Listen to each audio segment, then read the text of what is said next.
Bismillahirrahmanirrahim. Assalamualaikum warahmatullahi wabarakatuh.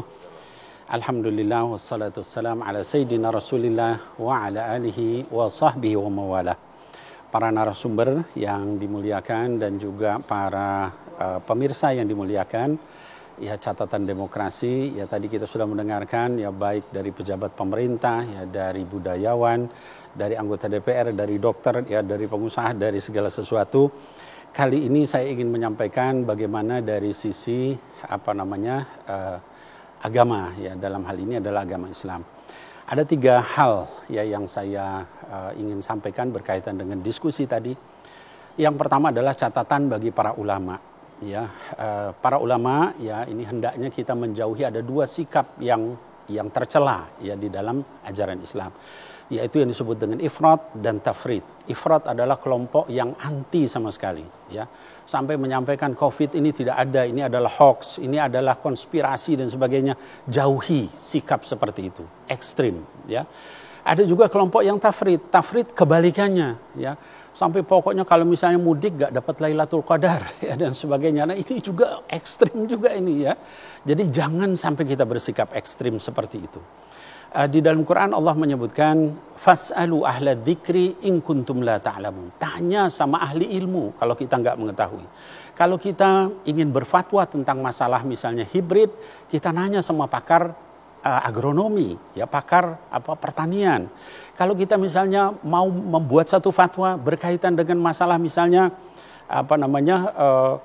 bayi tabung dan sebagainya, nanya sama ahli embriologi. Begitu Islam mengarahkan kita. Begitupun dalam masalah virus, kita nanya sama ahli virologi, ya. Jangan kemudian sok tahu, ya. Yang namanya COVID-19 ini sudah berkembang bukan hanya sekarang, ya. Dari sejak coronavirus ya 1996. Lalu kemudian berubah, ya bermutasi tahun 2002 menjadi SARS coronavirus. Berubah lagi 2012 menjadi MERS coronavirus. Lalu kemudian sekarang menjadi SARS coronavirus 2, ya, atau yang kita kenal dengan COVID-19. Jadi ini ainul yakin kalau di dalam agama itu artinya kejadian yang benar. Jangan kemudian kita menolak mentah-mentah, jangan juga kemudian kita ekstrim.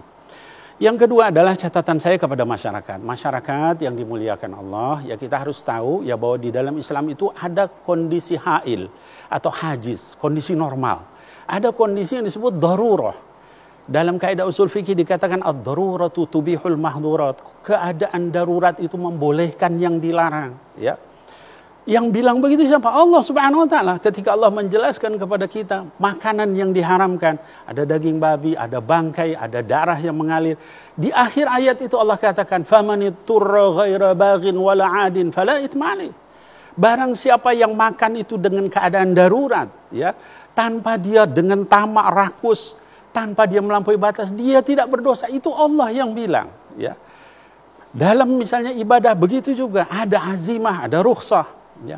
Sholat saja dalam keadaan sakit kita boleh duduk, boleh berbaring, boleh isyarat. Puasa kata Allah, faman kana minkum maridan aw ala safarin fa iddatun min ayyamin ukhra. Dalam keadaan kamu sakit, dalam perjalanan itu boleh kita qada di waktu yang lain. Kalau sholat sama puasa aja boleh diberikan rukhsah, apalagi silaturahim, ya. Jadi jangan kita memaksakan mudik, ini kan silaturahim, ini wajib kepada orang tua dan sebagainya. Sekarang ada teknologi, kita bisa dengan telepon, dengan video call, mau kirim uang dengan transfer, nggak punya rekening bank bisa transfer langsung, ya, diterima. Semua itu dimudahkan, ya. Jadi jangan di dalam Islam itu memaksakan diri, gitu, ya. Sehingga tadi misalnya sampai kemudian berbelanja sampai habis-habisan begitu untuk apa? Di dalam Islam kita ketika berpuasa kemudian Idul Fitri enggak disunahkan untuk berlebih-lebihan, ya. Bahkan dikatakan orang yang Idul Fitri itu bukan orang yang datang dengan pakaian baru, dengan baju baru, tapi orang yang datang dengan diampuni sama Allah, dengan taatnya diterima sama Allah, dengan ibadahnya diterima. Catatan saya yang ketiga adalah kepada pemerintah, pejabat, politisi, ya. Saya ingin menyampaikan berikan keteladanan kepada masyarakat, kepada rakyat, ya. Ada ulama melakukan hal yang misalnya sehingga jamaahnya berkerumun, ditangkap, di penjara, diadili tiap hari, ya kita disuguhi begitu. Tapi begitu kemudian pejabat melakukan dibolehkan. Ketika artis melakukan, bahkan diliput oleh televisi, bahkan pejabat-pejabat pada hadir. Ini apa yang dipertontonkan? Ya, ketahuilah bahwa orang tidak mudik itu, masyarakat kita, rakyat itu berjuang luar biasa.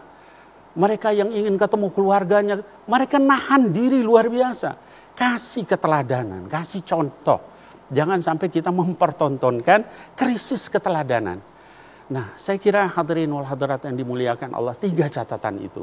Kepada para ulama atau ilmuwan, kepada masyarakat umum, dan juga kepada pemerintah. Mudah-mudahan kita semua bisa melaksanakan itu, sehingga mudah-mudahan seluruh kita bekerja sama menurunkan COVID-19 ini. Wallahu a'lam bishawab, wa jazakumullah khairan, billahi taufiq wal hidayah. Assalamualaikum warahmatullahi wabarakatuh. Waalaikumsalam warahmatullahi wabarakatuh. Terima kasih banyak Habib Nabil Al-Musawa sudah menutup perjumpaan kita di catatan demokrasi malam hari ini. Tadi pesannya sangat dalam sekali. Semoga ini juga dicerna dengan baik oleh masyarakat bahwa ketika sudah ada aturan larangan mudik, harapannya masyarakat juga patuh dan pemerintah harus secara tegas tidak tebang pilih sama sekali. Mau pejabat, mau masyarakat sekalipun ya, Maria. Dan saya juga ingin meminta komitmen juga dari narasumber yang ada di sini. Tidak mudik, Bang Arya? Tidak. Mas Agus? Dr. Tirta? Tidak. Bang? Tidak. Mbak Tejo? Baik. Kita juga. Teladan tadi yang disampaikan Habib Nabil juga ya, Habib Nabil ya. Tidak juga. Kita berdua juga ya, Ayah ya. Kerja soalnya kalau kita. Kita harus akhiri perjumpaan kita di catatan demokrasi malam hari ini. Saya Andromeda Mercury. Dan saya Maria Aska pamit. Terima kasih. Sampai jumpa di catatan demokrasi minggu depan.